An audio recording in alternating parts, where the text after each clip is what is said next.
Recently, the Republican House passed the Born Alive Abortion Survivors Protection Act, which very simply says that if an infant survives an abortion, is born alive, it needs to be taken to a hospital and cared for. Now, remarkably, only one Democrat voted for the protection of born alive infants.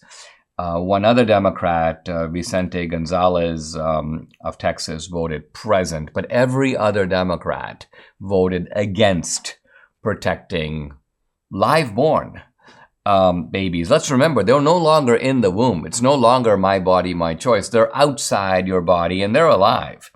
Now, what I find is interesting is that when you listen to the rhetoric of the Democrats in opposing this bill, it's not even so much that they're championing infanticide. In fact, it's the opposite. They're conceding.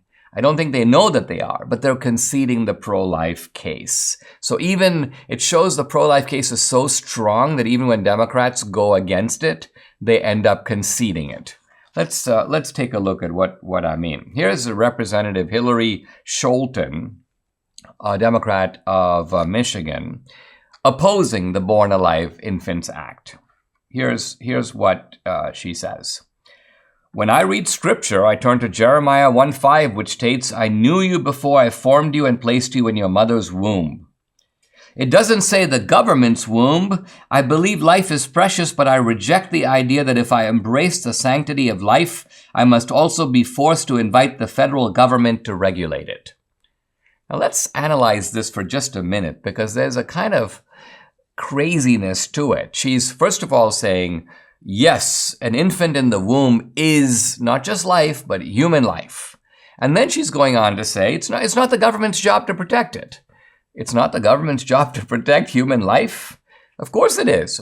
In fact, it is the primary job of the government to protect our life and safety. Why else do we form governments in the first place? Why else do we get out of the state of nature and enter into a social contract if not for protection?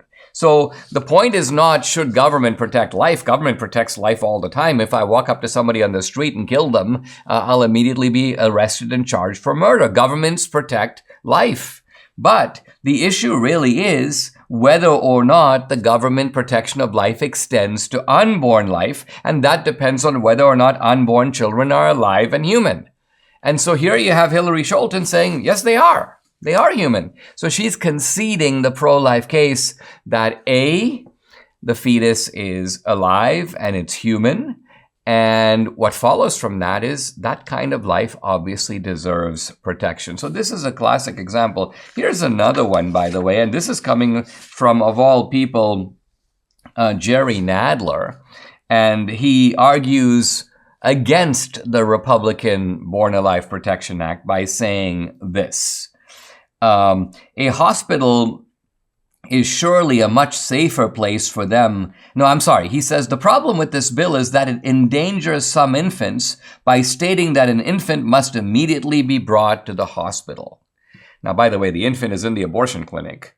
Presumably it's born alive, and the bill says take it to a hospital. Now, why does the bill say that? Well, for the obvious reason that hospitals exist to preserve and extend life, and abortion clinics exist to terminate life. So the infant, the unborn, is not safe in the abortion clinic, but would be safer in a hospital. But Jerry Nadler is acting like the act of transportation, of transporting the fetus, the now born alive fetus, from the abortion clinic to the hospital is somehow an unnecessary burden. And his reason for voting against the Republican bill is because there is this kind of troubling attempt to move the now born alive infant from one place to another, which could cause presumably some sort of endangerment. I'm putting that in quotes. In fact, of course, the born alive infant who has just survived let's call it a near-death experience, has its best chance of making it, its best chance of having its life protected if it's moved as far away from the abortion clinic as possible and toward a hospital where it actually gets medical care for its own benefit and in its own interest.